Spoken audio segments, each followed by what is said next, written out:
wabarakatuh. Silakan. Assalamualaikum warahmatullahi wabarakatuh. Salam sejahtera, namo buddhaya, salam kebajikan. Yang kami hormati rekan-rekan media yang hadir secara daring di Zoom maupun yang mengikuti konferensi pers ini melalui kanal YouTube Bank Indonesia, khususnya kolega-kolega dari ekonom, analis, akademisi, kementerian, lembaga, dan seluruh masyarakat yang menyaksikan konferensi pers hasil rapat Dewan Gubernur pada siang hari ini. Dalam 2 hari terakhir ini, tanggal 19 dan 20 Agustus 2025, telah dilaksanakan rapat Dewan Gubernur bulanan yang membahas asesmen kondisi perekonomian terkini dan rumusan respon bauran kebijakan.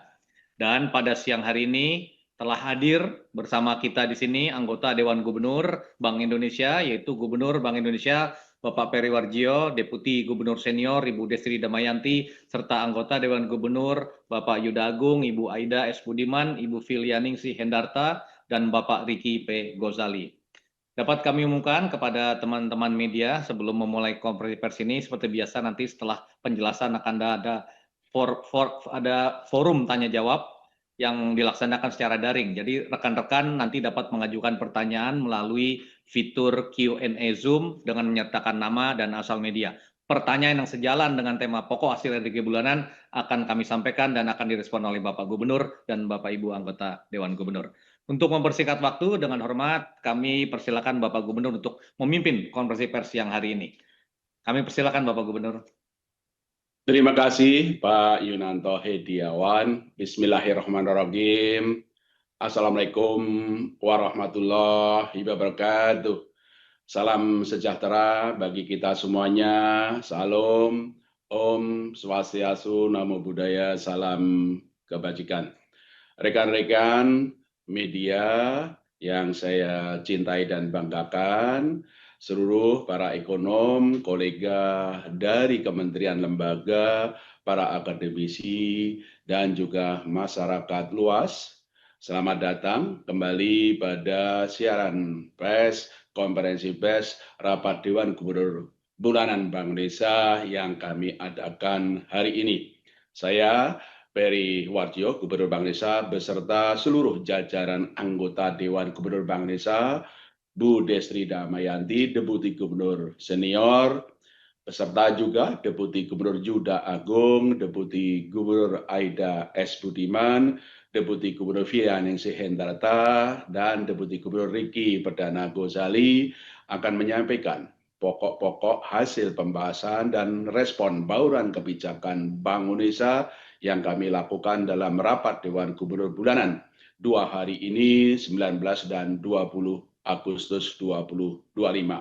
Sebelum kami menyampaikan pokok-pokok hasil rapat Dewan Gubernur ini, perkara kami mewakili Bank Indonesia beserta seluruh jajaran Dewan Gubernur dan pegawai Bank Indonesia mengucapkan hari ulang tahun ke-80 Republik Indonesia, bersatu, berdaulat, rakyat sejahtera, Indonesia maju. Mari kita tingkatkan sinergi dan koordinasi untuk Indonesia maju, Dirgahayu Republik Indonesia.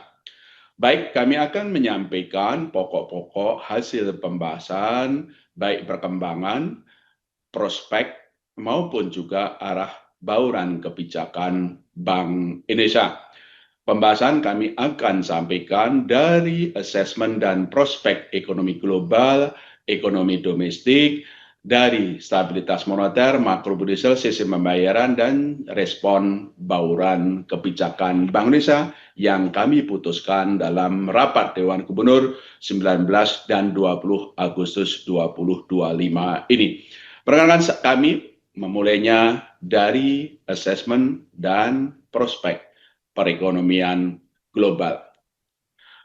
Perekonomian dunia melemah sejalan dengan meluasnya implementasi tarif resiprokal Amerika Serikat.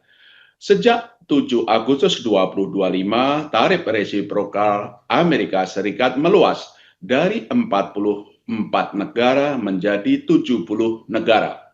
Dengan tarif kepada sebagian negara seperti India dan Swiss lebih tinggi dari pengumuman semula.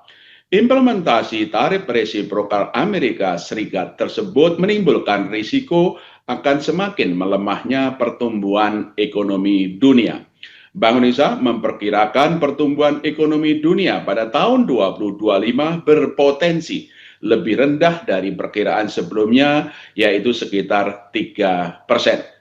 Di Amerika Serikat, prospek pertumbuhan ekonomi diperkirakan akan lebih rendah sejalan dengan melemahnya permintaan domestik.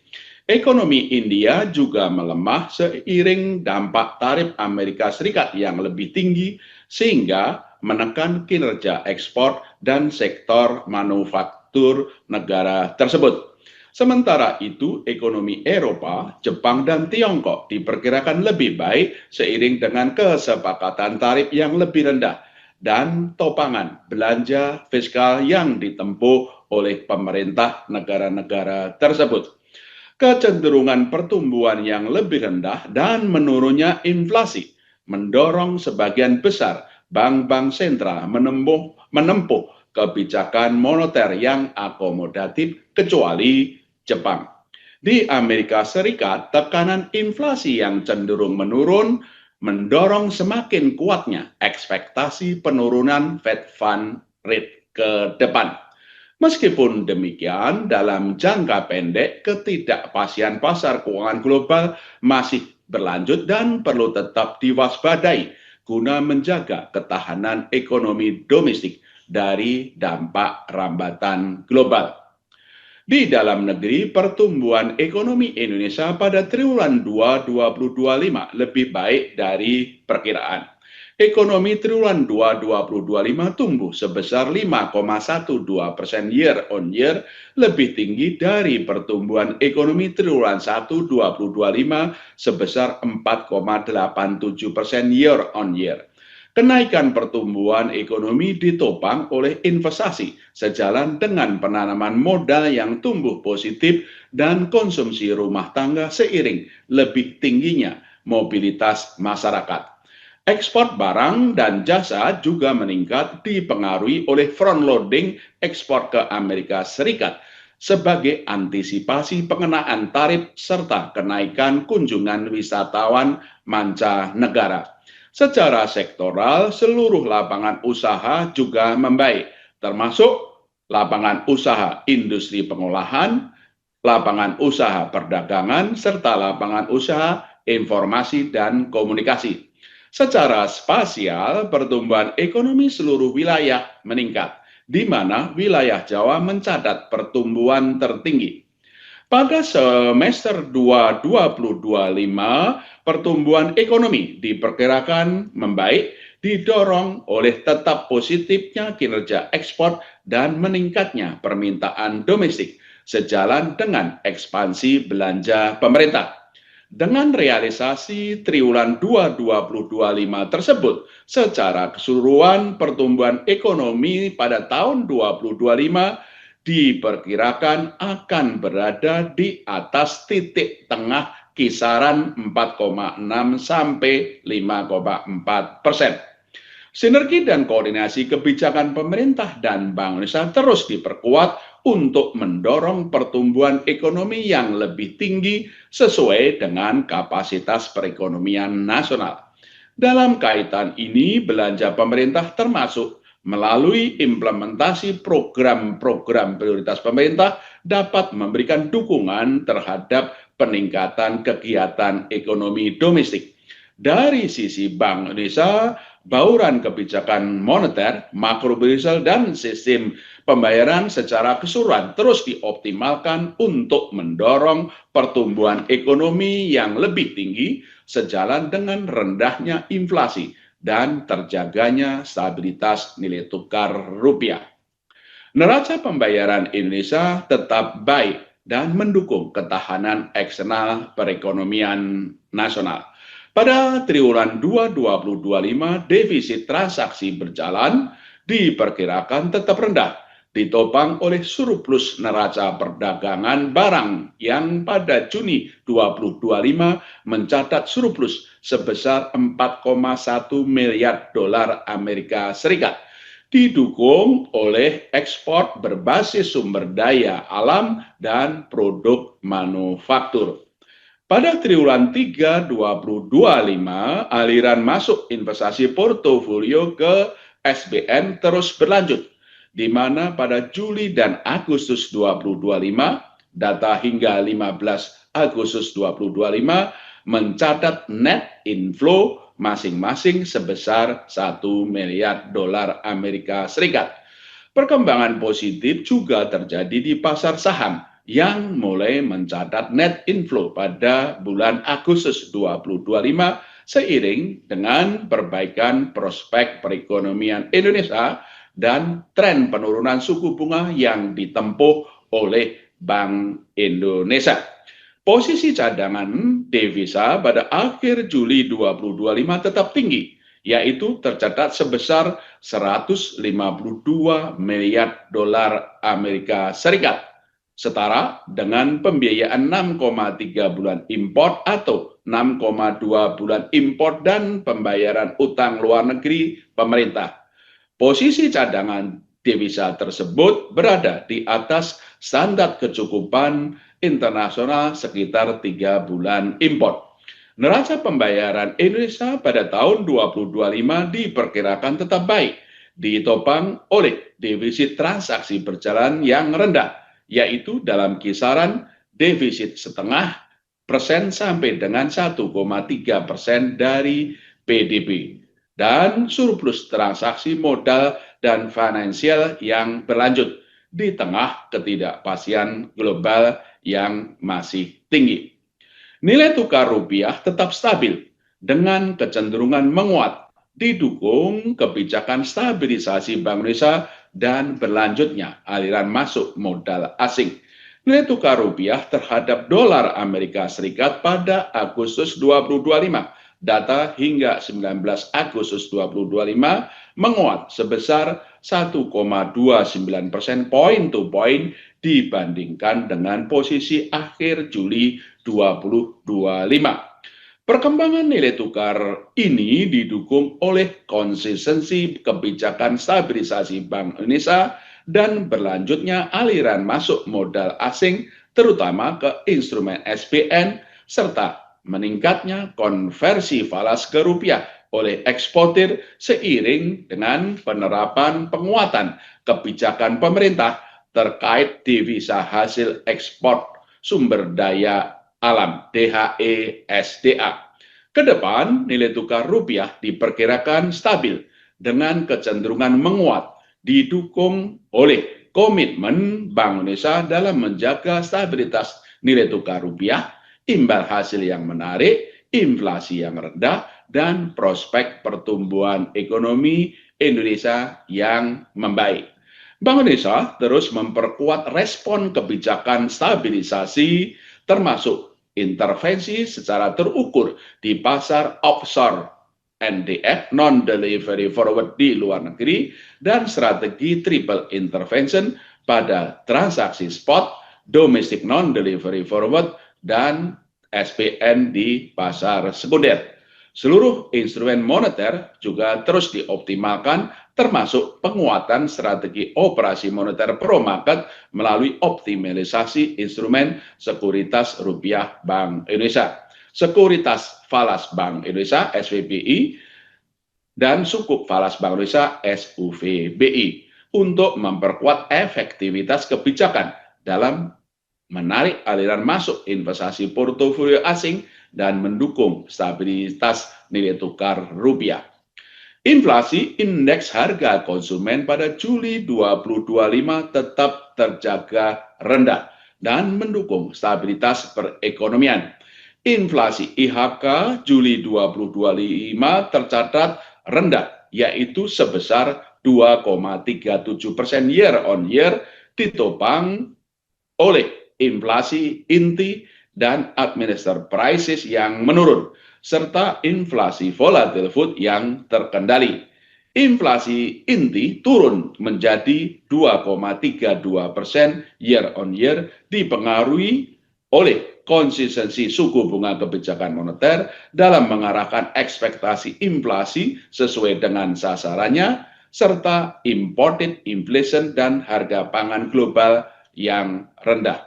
Inflasi kelompok volatile food terkendali sebesar 3,82% year on year, didukung oleh terjaganya kecukupan pasokan komoditas pangan utama dan eratnya sinergi pengendalian inflasi oleh tim pengendalian inflasi pusat dan daerah TPIP, TPID melalui Gerakan Nasional Pengendalian Inflasi Pangan GNPIP. Sementara itu, inflasi kelompok Administered Prices menurun menjadi 1,32% year on year. Kedepan, Bank Indonesia meyakini inflasi tahun 2025 dan 2026 tetap terjaga rendah dalam sasaran 2,5 plus minus 1%. Inflasi inti diperkirakan tetap rendah seiring ekspektasi inflasi yang terjangkar dalam sasaran, kapasitas ekonomi yang masih besar, imported inflation yang terkendali, dan dampak positif dari digitalisasi. Selain itu, inflasi volatile food diperkirakan terkendali, didukung oleh sinergi pengendalian inflasi Bank Indonesia dengan pemerintah baik di pusat maupun di daerah.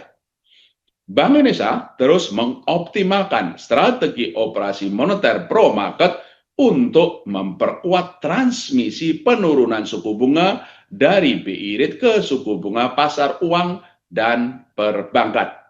Penurunan BI rate sebesar 100 basis point sejak September 2024 telah diikuti penurunan suku bunga di pasar uang, meskipun langkah lebih lanjut perlu ditempuh untuk mempercepat penurunan suku bunga perbankan.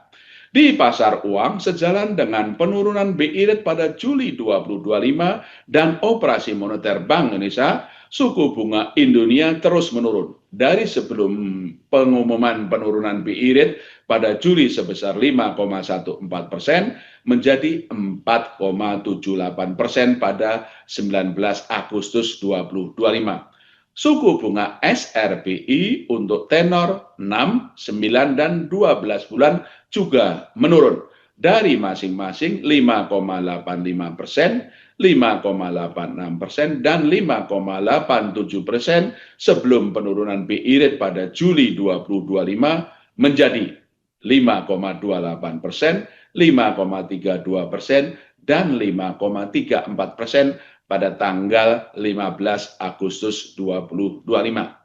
Imbal hasil SPN untuk tenor 2 tahun menurun dari 5,86% menjadi 5,54%. Sementara untuk tenor 10 tahun menurun dari 6,56% menjadi 6,40%. Suku bunga deposito 1 bulan juga mulai menurun, yaitu dari 4,85% pada Juni 2025 menjadi 4,75% pada Juli 2025. Sementara itu, penurunan suku bunga kredit perbankan masih berjalan lambat. Pada Juli 2025, suku bunga kredit perbankan tercatat sebesar 9,16%, masih relatif sama dengan bulan sebelumnya. Bank Indonesia memandang suku bunga kredit perbankan perlu terus menurun sehingga dapat mendorong peningkatan penyaluran kredit pembiayaan untuk mendukung pertumbuhan ekonomi yang lebih tinggi. Strategi operasi moneter pro market terus dioptimalkan untuk mendukung peningkatan likuiditas di pasar uang dan perbankan. Dalam kaitan ini, volume lelang dan posisi SRBI terus diturunkan. Hingga 15 Agustus 2025, total posisi instrumen SRBI tercatat sebesar 720,01 triliun rupiah, menurun dari 916,97 triliun rupiah pada awal Januari 2025.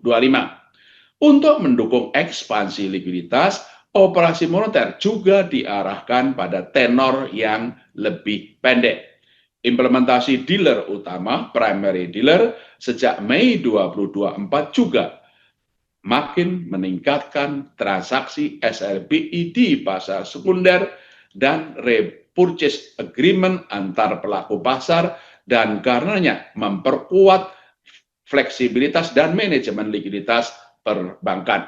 Sementara itu, posisi instrumen SVBI dan SUVBI pada 15 Agustus 2025 tercatat masing-masing sebesar 4,56 miliar dolar Amerika Serikat dan 460 juta dolar Amerika Serikat.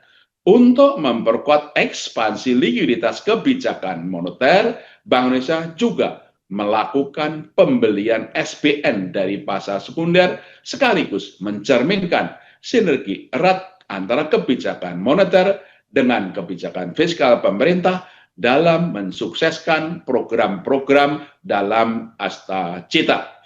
Selama tahun 2025, data hingga 19 Agustus 2025, Bank Indonesia telah membeli SBN sebesar 186,06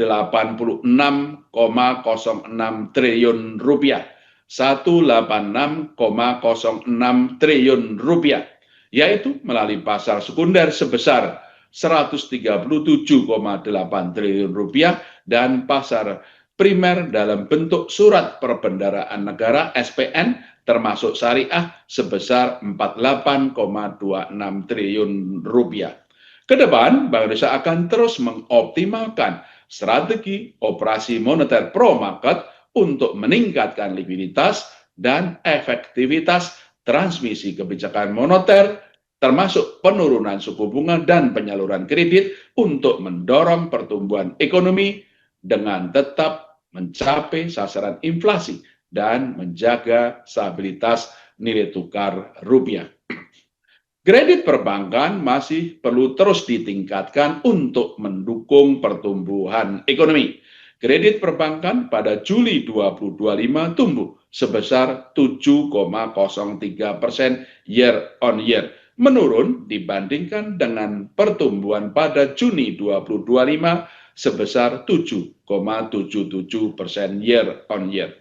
Dari sisi penawaran, di tengah penurunan suku bunga moneter, pelonggaran likuiditas dan insentif kebijakan makrobudensial yang ditempuh Bank Indonesia, perilaku perbankan masih cenderung berhati-hati dalam menyalurkan kredit, antara lain tercermin pada standar penyaluran kredit atau lending standar yang meningkat.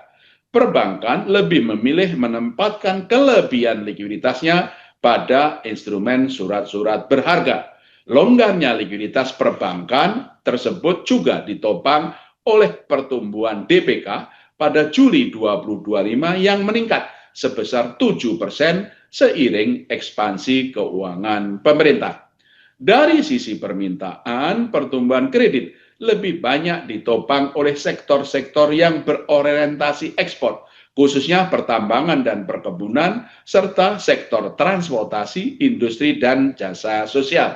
Secara keseluruhan, perlambatan kredit mencerminkan permintaan dari pelaku usaha yang belum kuat dan cenderung menggunakan pembiayaan internal bagi usahanya. Berdasarkan penggunaan, pertumbuhan kredit konsumsi dan kredit modal kerja belum kuat yang masing-masing tumbuh sebesar 8,11% year on year dan 3,08% year on year. Sedangkan kredit investasi tumbuh tinggi sebesar 12,42% year on year sejalan dengan tingginya pertumbuhan investasi. Sementara itu, pembiayaan syariah tumbuh sebesar 8,31% year on year, sedangkan pertumbuhan kredit UMKM masih rendah sebesar 1,82% year on year. Kedepan, Bank Indonesia akan terus mendorong penyaluran kredit pembiayaan perbankan, termasuk melalui kebijakan makrobudensial yang longgar dan mempererat sinergi dan koordinasi kebijakan dengan Komite Stabilitas Sistem Keuangan (KSSK). Secara keseluruhan, Bank Indonesia memperkirakan pertumbuhan kredit perbankan pada tahun 2025 berada dalam kisaran 8 sampai 11% year on year. Bank Indonesia terus memperkuat implementasi kebijakan insentif likuiditas makro prudensial KLM untuk mendorong pertumbuhan kredit pembiayaan perbankan. Hingga minggu pertama Agustus 2025, total insentif kebijakan likuiditas makro prudensial mencapai 384 triliun rupiah, 384 triliun rupiah yang disalurkan kepada Bank BUMN sebesar 171,5 triliun rupiah, Bank BUSN sebesar 169,2 triliun rupiah, BBD sebesar 37,2 triliun rupiah, dan kantor cabang bank asing sebesar 5,7 triliun rupiah. Secara sektoral, insentif kebijakan likuiditas makro prudensial tersebut disalurkan kepada sektor-sektor prioritas mendukung cita pemerintah, yaitu pertanian, real estate, perumahan rakyat, konstruksi, perdagangan dan manufaktur, transportasi, pergudangan, pariwisata, ekonomi kreatif, serta UMKM, ultramikro, dan hijau. Kedepan, kebijakan insentif likuiditas makro prudensial KLM akan terus diperkuat untuk mendorong pertumbuhan kredit pembiayaan perbankan melalui optimalisasi insentif pada sektor yang berkontribusi tinggi terhadap pertumbuhan ekonomi dan penciptaan lapangan kerja, serta selaras dengan program-program cita pemerintah. Ketahanan perbankan tetap kuat dan mendukung stabilitas sistem keuangan. Permodalan terjaga pada level yang tinggi, likuiditas perbankan tetap memadai, dan risiko kredit rendah. Dari sisi permodalan, rasio kecukupan modal capital adequacy ratio CAR perbankan pada Juni 2025 tetap tinggi, yaitu sebesar 25,81%, sehingga masih mampu untuk menyerap risiko. Sementara itu, likuiditas perbankan juga terjaga longgar, yaitu tercermin dari tingginya rasio alat likuid terhadap dana pihak ketiga AL per DPK sebesar 27,08% pada bulan Juli 2025. Rasio kredit bermasalah non-performing loan perbankan terjaga rendah sebesar 2,22% secara bruto dan 0,84% secara neto pada bulan Juni 2025. Hasil stres tes Bank Indonesia juga menunjukkan ketahanan perbankan tetap kuat, ditopang oleh kemampuan membayar dan profitabilitas korporasi yang terjaga. Kedepan, Bank Indonesia terus memperkuat sinergi kebijakan bersama KSSK dalam memitigasi berbagai risiko ekonomi global dan domestik yang berpotensi mengganggu stabilitas sistem keuangan. Kinerja di bidang sistem pembayaran, kinerja transaksi ekonomi dan keuangan digital pada Juli 2025 tetap baik, didukung oleh sistem pembayaran yang aman, lancar, dan handal. Dari sisi transaksi, pembayaran digital, yaitu terdiri atas transaksi melalui aplikasi mobile dan internet, pada Juli 2025 meningkat di seluruh komponen, sehingga tumbuh tinggi, yaitu 45,3% year on year dan mencapai 4,44 miliar transaksi. Sejalan dengan peningkatan jumlah pengguna dan merchant, volume transaksi aplikasi mobile dan internet meningkat masing-masing sebesar 26,07% year on year dan 12,68% year on year, termasuk volume transaksi pembayaran digital melalui QR Indonesian Standard (QRIS) yang tumbuh sangat tinggi, yaitu 162,77% year on year. Dari sisi infrastruktur, volume transaksi retail yang diproses melalui BI Fast tumbuh sebesar 37,56% year on year sehingga mencapai 414,62 juta transaksi dengan nilai mencapai 1.016,48 triliun rupiah, 1.016,48 triliun rupiah di sepanjang Juli 2025. Volume transaksi nilai besar yang diproses melalui BI RTGS Real Time Gross Settlement tercatat sebesar 959,32 ribu transaksi dengan nilai sebesar 19.791,9 triliun rupiah. 19.791,9 triliun rupiah di sepanjang Juli 2025.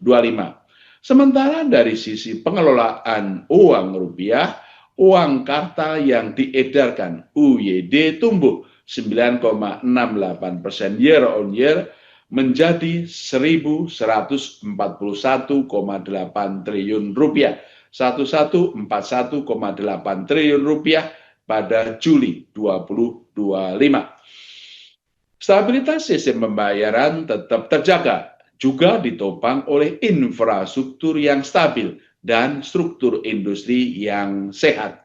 Infrastruktur yang stabil tercermin pada penyelenggaraan sistem pembayaran Indonesia SPBI yang lancar dan andal, serta kecukupan pasokan uang dalam jumlah dan kualitas yang memadai pada Juli 2025. Struktur industri yang sehat tergambar pada interkoneksi antar pelaku dalam sistem pembayaran yang terus meningkat dan diikuti oleh ekosistem ekonomi keuangan digital EKD yang meluas dan semakin terintegrasi. Transaksi pembayaran berbasis standar nasional Open API pembayaran SNAP juga meningkat sejalan dengan perluasan tingkat adopsi para pelaku perusahaan jasa sistem pembayaran. Kedepan, Bank Indonesia akan terus memastikan ketersediaan, keandalan, dan keamanan infrastruktur sistem pembayaran Indonesia SPBI, baik retail maupun wholesale, serta infrastruktur sistem pembayaran industri. Dan untuk itu Bank Indonesia juga terus menjaga ketersediaan uang rupiah dalam jumlah yang cukup dengan kualitas yang layak edar di seluruh wilayah Negara Kesatuan Republik Indonesia NKRI, termasuk daerah terdepan, terluar, dan terpencil. Itulah rekan-rekan hasil asesmen perkembangan prospek dari perekonomian global, perekonomian nasional, kondisi moneter, makroprudensial, dan sistem pembayaran yang mendasari keputusan bauran kebijakan yang ditempuh Bank Indonesia. Dengan mendasarkan asesmen proyeksi dan berbagai arah ke depan tersebut, rapat Dewan Gubernur Bank Indonesia pada tanggal 19 dan 20 Agustus 2025 memutuskan untuk menurunkan BI rate sebesar 25 basis point menjadi 5%.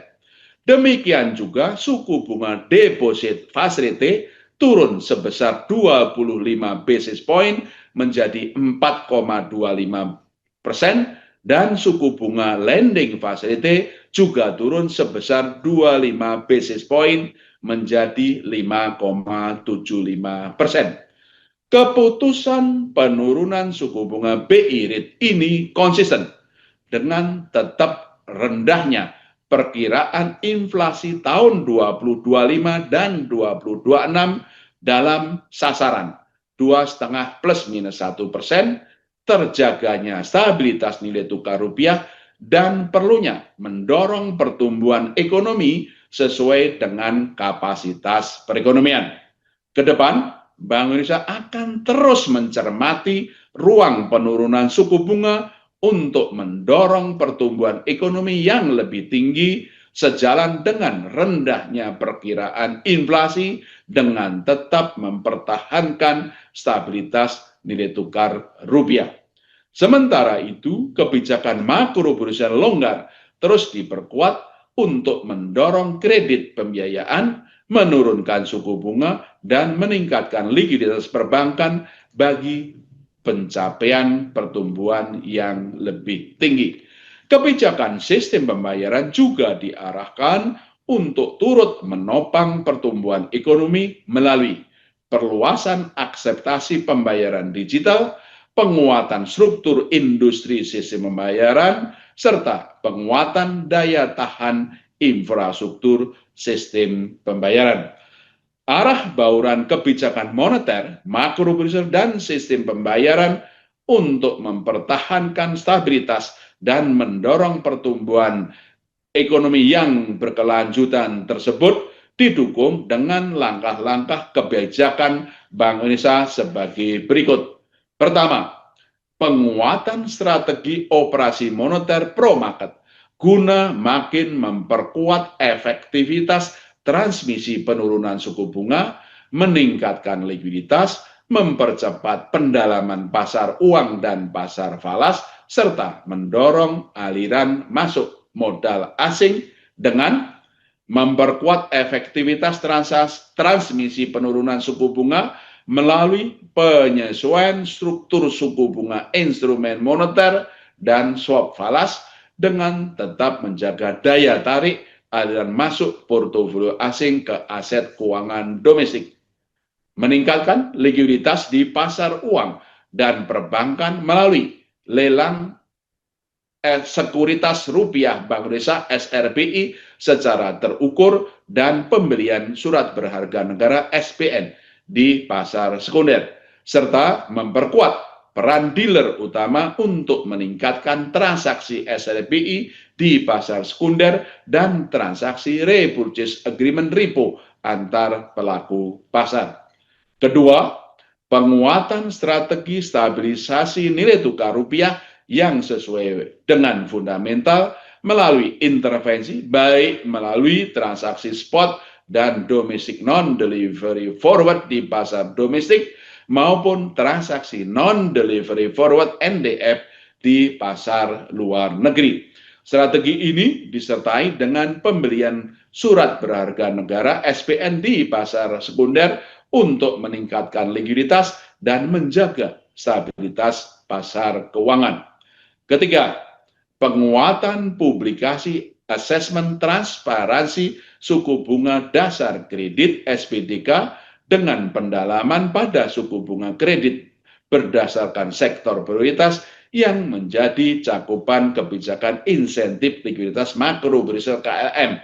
Asesmen lebih lanjut ada dalam lampiran siaran pers ini.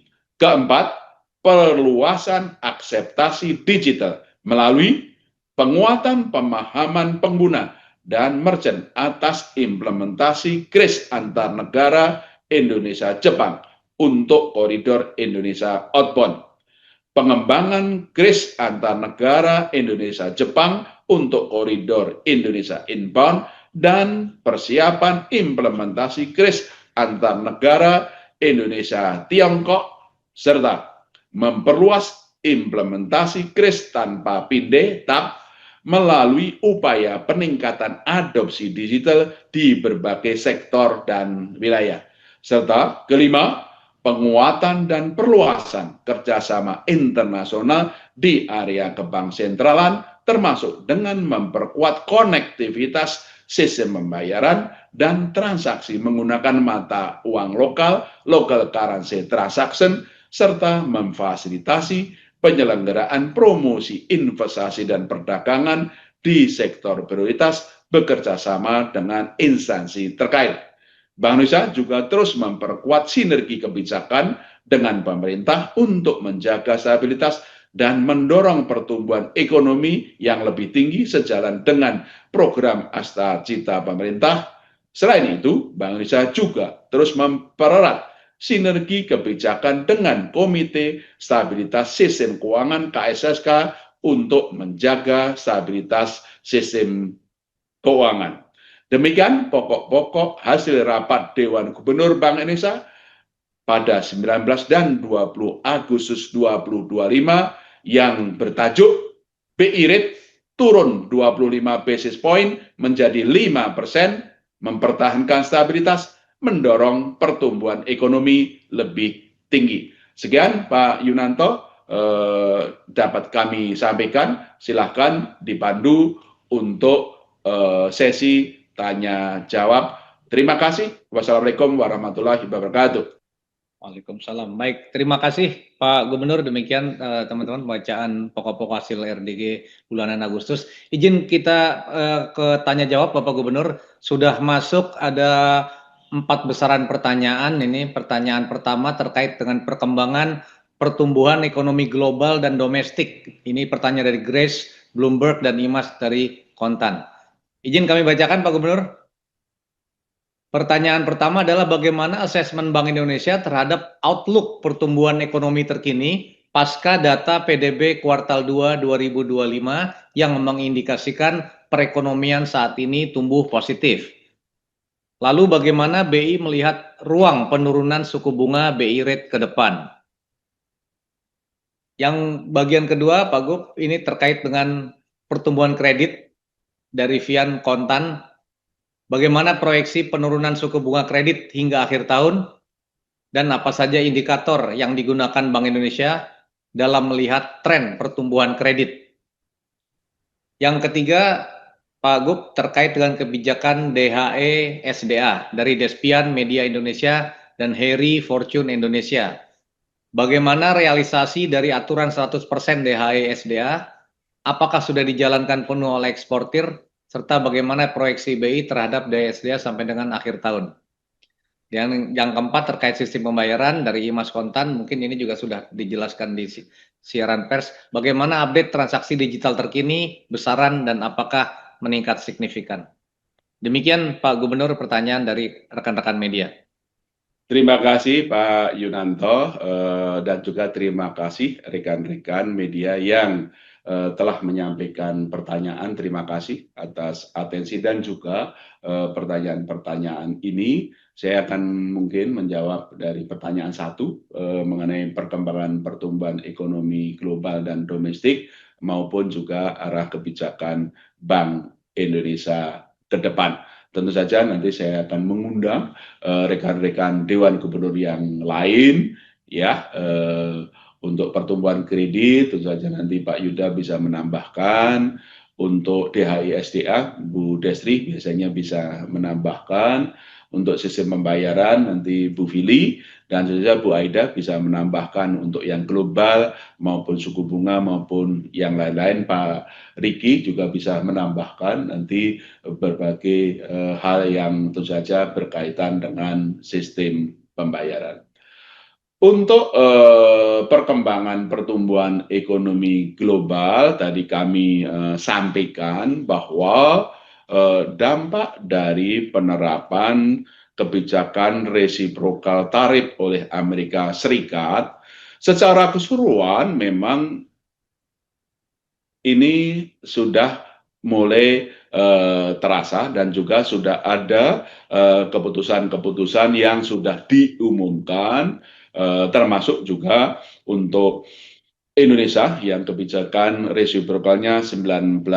Kami pantau terus bagaimana update dari penerapan kebijakan tarif resiprokal tadi. Tadi kami sampaikan satu dari jumlah negara yang dikenakan tarif resiprokal itu meluas. Yang semula 44 negara menjadi 70 negara. Sebagian memang penerapan tarifnya lebih rendah dari yang diumumkan sebelumnya termasuk Indonesia dan sejumlah negara ASEAN, tapi juga sejumlah negara tarif yang dikenakan lebih tinggi seperti India dan Swiss. Kita harus pahami penerapan kebijakan tarif resiprokal tentu saja ini akan masih perlu dinamika. Meskipun secara keseluruhan lebih rendah dari yang pertama kali diumumkan 2 April pada Liberation Day, tapi ketidakpastian ke depan itu masih tinggi. Bahkan juga ini sesuatu yang sulit untuk diprediksi. Satu, kebijakan pengenaan tarif tentu saja akan berdampak kepada kinerja ekspor antar negara. Karena tarif tentu saja akan menurunkan kinerja ekspor dan volume perdagangan antar negara. Dan kedua, tentu saja juga untuk Amerika sendiri juga berdampak kepada memang melambatnya pertumbuhan ekonomi. Dan secara keseluruhan dampak dari perdagangan, menurunnya volume perdagangan ini dan juga ada beberapa aspek mengenai transshipment itu yang tadi kami sampaikan bahwa pertumbuhan ekonomi dunia oleh Bank Indonesia diperkirakan akan berpotensi lebih rendah dari perkiraan. Ya, kita perkirakan sebelumnya 3% pada 2025 dan demikian juga 2026 dengan kebijakan reciprocal tarif ini ada potensi lebih rendah. Memang dampaknya ke masing-masing negara berbeda-beda. Tadi saya sampaikan India kemungkinan akan lebih rendah.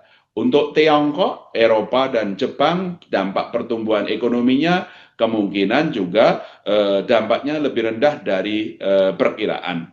Ini yang dampak terhadap pertumbuhan ekonomi dunia. Eh, Dampak terhadap penurunan inflasi itu juga mulai nampak dengan dampak dari penurunan demand itu dampaknya terhadap inflasi lebih cepat daripada supply constraint. Itulah kenapa ada kecenderungan inflasi dunia itu menurun termasuk di Amerika. Dan karenanya yang ketiga ini kebijakan moneter di berbagai negara yang ditempuh bank sentral itu cenderung akomodatif. Termasuk kami perkirakan Fed Fund Rate di semester 2 ini akan menurun 2 kali, masing-masing 25 basis point. Dan ini probabilitasnya itu semakin tinggi. Itulah dampak dari kondisi pertumbuhan ekonomi global. Secara keseluruhan, trennya pertumbuhan ekonomi global akan menurun, inflasinya akan kecenderungan menurun, arah kebijakan moneter akan akomodatif, tapi tentu saja dalam jangka pendek karena ketidakpastian, kebijakan reserve tarif itu masih dinamis, masih akan terus bergerak. Inilah yang membawa suatu ketidakpastian pasar keuangan global jangka pendek yang harus tetap kita waspadai dan perlu kita respon, terutama di Indonesia, menjaga stabilitas nilai tukar rupiah. Dan alhamdulillah Bank Indonesia terus berkomitmen tinggi menjaga stabilitas nilai tukar rupiah. Nilai tukar rupiah terus stabil dan cenderung menguat di tengah ketidakpastian global dengan komitmen Bank Indonesia intervensi di offshore NDF maupun domestic non-delivery forward, spot, dan pembelian SPN dari pasar sekunder. Yang kedua, mengenai pertumbuhan ekonomi terkini pasca data PDB kuartal 2 2025, tadi kami sampaikan hasil pembahasan kami di rapat Dewan Gubernur di semester 2 ini pertumbuhan ekonomi Indonesia itu akan membaik. Satu, karena memang kinerja ekspor yang masih akan terus membaik ke berbagai negara dengan tentu saja dampak reciprocal tarif yang lebih rendah dari perkiraan, sehingga kinerja ekspor masih menjadi penopang pertumbuhan ekonomi dunia. Indonesia, mohon maaf, khususnya ekspor pertambangan, ekspor perkebunan kelapa sawit maupun ekspor yang lain berkaitan juga dengan di produk-produk untuk pertanian maupun perikanan. Satu.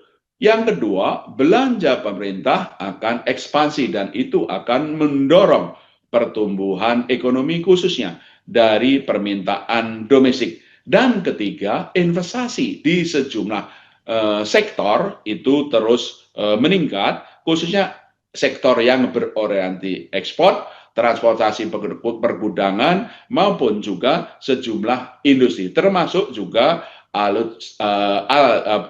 alat untuk pertanian maupun juga untuk investasi di sejumlah proyek strategis. Dengan gerakan dan pertumbuhan ekonomi yang akan baik, termasuk juga kebijakan penurunan suku bunga Bank Indonesia, ekspansi likuiditas, dan juga makro prudential dan digitalisasi, kami memperkirakan dengan realisasi triwulan 2 2025 PDB 5,12% tersebut dan arah pergerakan ekonomi ke depan, Bank Indonesia memperkirakan bahwa pertumbuhan ekonomi untuk keseluruhan tahun 2025 akan berada di atas titik tengah 4,6 sampai 5,4%. Berarti di sekitar 5,1%. Bahkan kemungkinan akan bisa lebih tinggi, dan disitulah kenapa sinergi dan koordinasi kebijakan pemerintah dan bangsa terus diperkuat. Pemerintah akan terus meningkatkan belanja pemerintah. Dari sisi Bank Indonesia, kami tempuh kebijakan penurunan suku bunga, ekspansi likuiditas, insentif makro prudential, digitalisasi, pendalaman pasar keuangan, dan semuanya itu diarahkan untuk bersama pemerintah untuk mendorong pertumbuhan ekonomi yang lebih tinggi. Nah, bagaimana BI melihat ruang penurunan suku bunga BI rate ke depan? Arah penurunan suku bunga BI rate selalu didasarkan satu adalah proyeksi inflasi 2 tahun ke depan, khususnya inflasi inti. Kami meyakini bahwa inflasi inti tahun ini dan tahun depan itu akan tetap rendah, yaitu di sekitar 2,5%. Nah, karena tetap rendahnya ini tentu saja memberikan ruang bagi penurunan suku bunga yang kami sudah tempuh 4 kali ini, dan kami terus mencermati ruang penurunan suku bunga ke depan. Kedua, bahwa pertumbuhan ekonomi yang kami perkirakan di atas titik tengah kisaran 4,6-5,4% itu masih di bawah kapasitas potensial perekonomian kita, atau istilah teknisnya output gap. Kesenjangan outputnya masih negatif. Artinya kapasitas perekonomian masih lebih besar dari permintaan. Dan karenanya kami sudah menurunkan suku bunga 4 kali, dan kami terus akan mencermati ruang penurunan suku bunga lebih lanjut. Oleh karena itu, tadi kami sampaikan ke depan Bank Indonesia akan terus mencermati ruang penurunan suku bunga untuk mendorong pertumbuhan ekonomi yang lebih tinggi sesuai dengan kapasitas perekonomian nasional, sejalan dengan tetap rendahnya perakiraan inflasi ke depan. Tentu saja itu dengan tetap mempertahankan stabilitas nilai tukar rupiah di tengah tentu saja ketidakpastian global. Barangkali dari pertanyaan tadi, terima kasih pertanyaan dari Grace, Bloomberg, Imas Kontan untuk pertanyaan mengenai pertumbuhan ekonomi dunia, domestik, dan ruang penurunan suku bunga BI rate ke depan. Oke, selanjutnya kami akan undang siapa dulu. Bu Destri akan memberikan mengenai DHI dulu atau yang lain. Silakan Bu Destri, saya undang dengan hormat. Silakan Bu Destri. Oke, baik, terima kasih Pak Gubernur. Terima kasih ini rekan Despian ya dari Media Indonesia untuk pertanyaannya terkait dengan DHI-SDA. Jadi memang setelah diberlakukannya PP nomor 8 tahun 2025 di bulan Mei yang lalu, kita melihat ekspor kita memang kebetulan kan bagus memang performance-nya beberapa bulan terakhir ini. Dan ternyata dananya yang masuk ke kita juga besar. Dan dengan adanya PP ini maka dimungkinkan eksportir itu melakukan konversi ke rupiah seiring dengan sejalan dengan kebutuhan mereka di rupiah. Jadi kalau kita lihat conversion rate-nya mereka itu sekarang sudah mencapai 79,9%. Jadi hampir 80% dari net export ataupun dari ekspor yang mereka terima itu mereka konversikan ke rupiah. Nah, apakah itu kita rasakan di pasar falas? Iya, karena kita banyak melihat supply falas dari beberapa korporasi. Kita juga coba tanya ke mereka seberapa jauh kebutuhan mereka untuk rupiah. Jadi ternyata mayoritas memang perusahaan-perusahaan komoditi itu memang mereka sangat membutuhkan rupiah untuk operasional mereka di sini. Ya, jadi beberapa perusahaan pertambangan sekitar 70-80% mereka memang butuh untuk konversi. Dan kemudian juga kalau kita lihat bahwa prospek ke depan dengan memang ada tarif 19%, tapi kalau kita bandingkan dengan beberapa negara lain, tarif di Indonesia ini cukup reasonable, sehingga ruang untuk ekspor kita ini tumbuh ini juga masih ada cukup besar. Nah, ini yang juga membuat kenapa net supply dari falas kita meningkat, dan kalau kita lihat transaksi falas per hari itu juga sekarang sudah mencapai antara 9 sampai 10 billion. Jadi ada spot, kemudian termasuk yang di NDF dan juga untuk today dan tomorrow ya. Jadi ini total transaksi di domestik.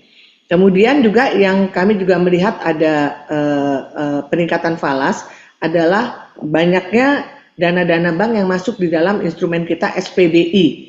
Ya, SPBI di mana sekarang ini outstandingnya sudah mencapai di atas 4 miliar, yaitu sudah mencapai di 4,6 miliar US dollar. Yang saya rasa ini akan sangat bagus karena juga akan menambah cadangan devisa kita. Mungkin itu Pak Gubernur yang bisa saya tambahkan. Terima kasih. Pak Yuda bisa menambahkan untuk kredit. Terima kasih Pak Gubernur.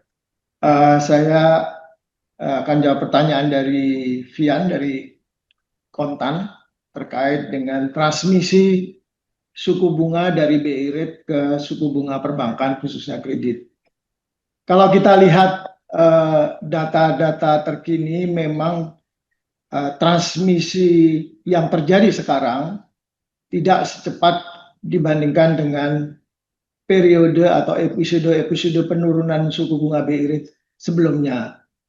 Tapi kalau kita lihat data terkini ini cukup menggembirakan, mulai ada tanda-tanda walaupun memang belum terlalu kuat. Misalnya suku bunga DPK sekarang ini sudah turun, kalau dari Juni ke Juli itu turun dari 4,85% ke 4,75%. Jadi turun 10 basis point.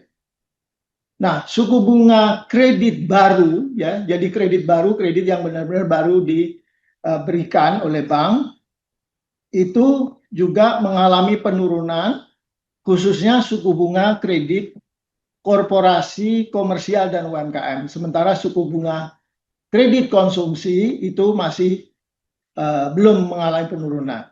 Kredit korporasi itu turun 27 basis point dari 7,58 ke 7,31. Kredit komersial itu turun dari 8,35 ke 8,26 atau 9 basis point. Ya, dari bulan Juni ke Juli. UMKM turun 15 basis point dari 11,01 menjadi 10,86.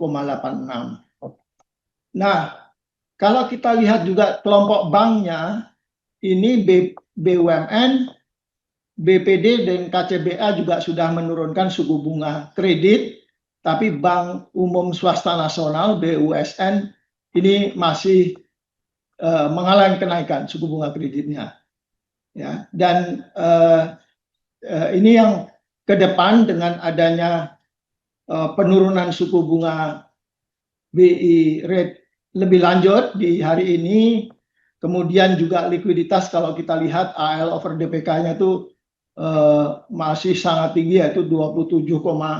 0,8 ya. Kemudian semester 2 tentu saja ekspansi pemerintah lebih cepat, program-program pemerintah juga akan dikebut di semester 2 ini.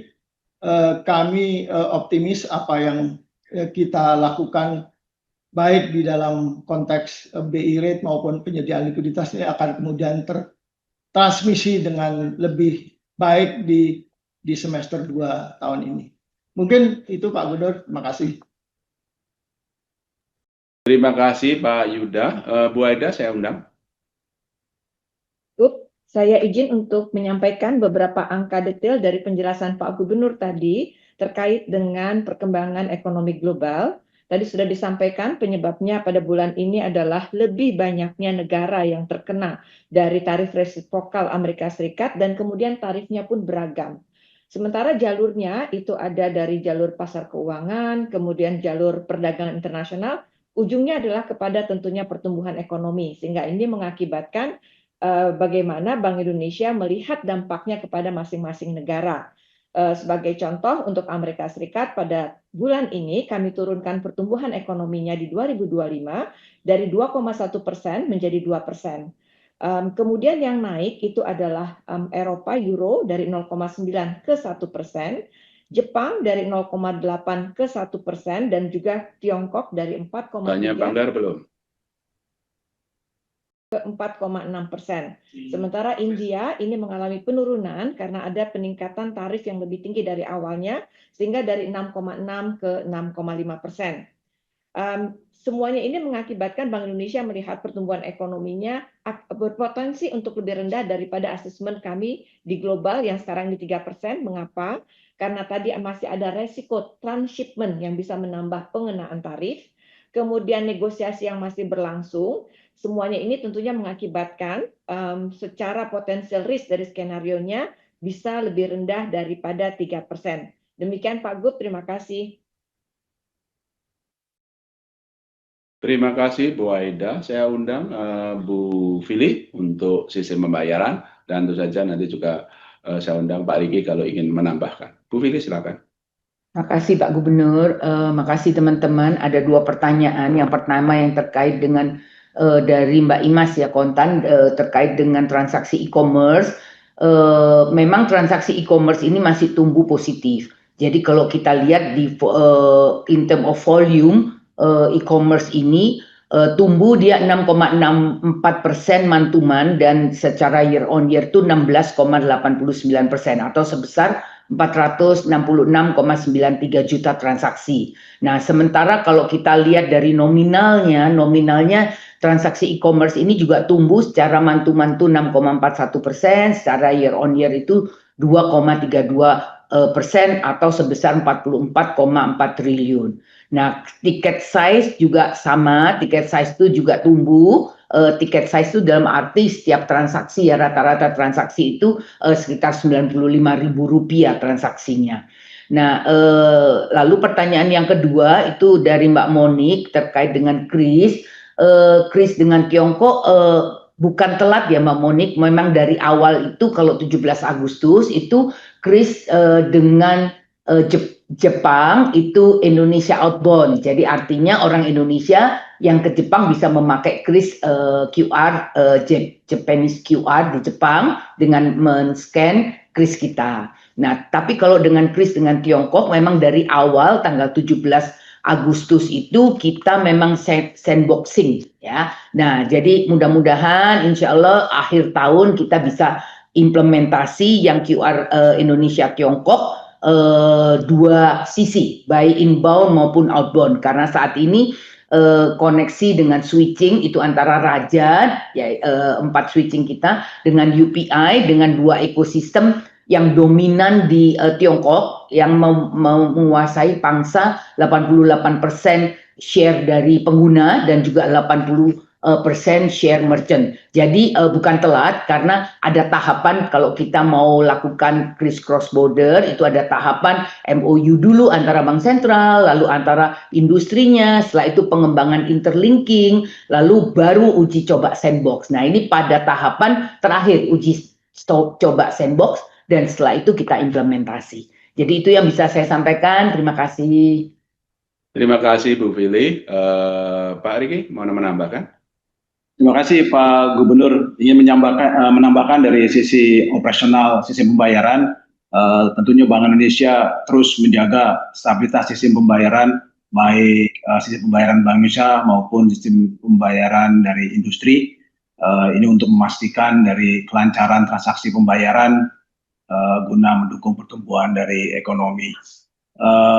Selanjutnya ingin kami sampaikan mengenai digitalisasi di daerah, bahwa Bank Indonesia melalui 46 kantor perwakilan di daerah akan terus memperkuat sinergi kebijakan dengan pemerintah daerah, diantaranya mendorong akseptasi digital berkolaborasi dengan tim TP2DD, yaitu tim percepatan dan perluasan digitalisasi daerah dan pemerintah daerah.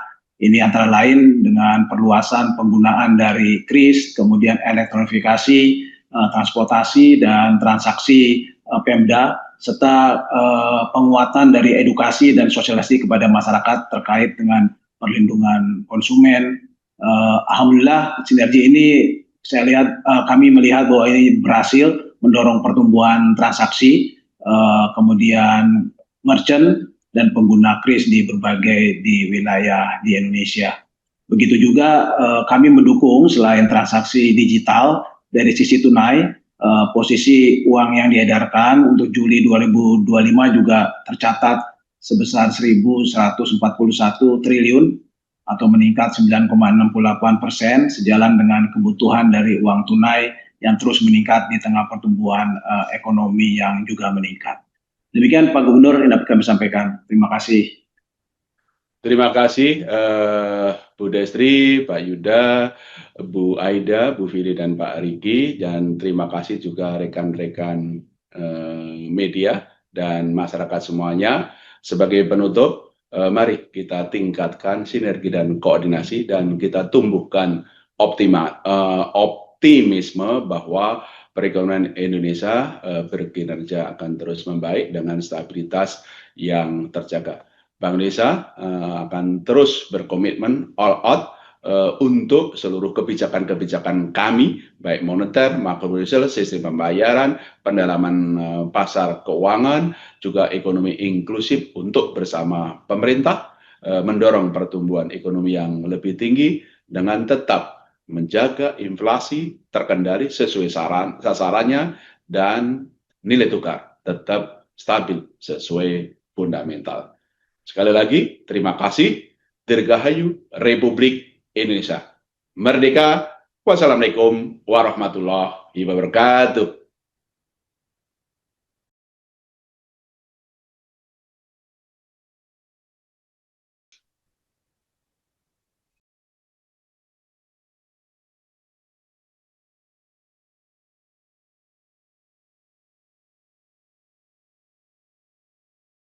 Jelajahi cara baru mendapatkan informasi. Download Metro TV Extend sekarang.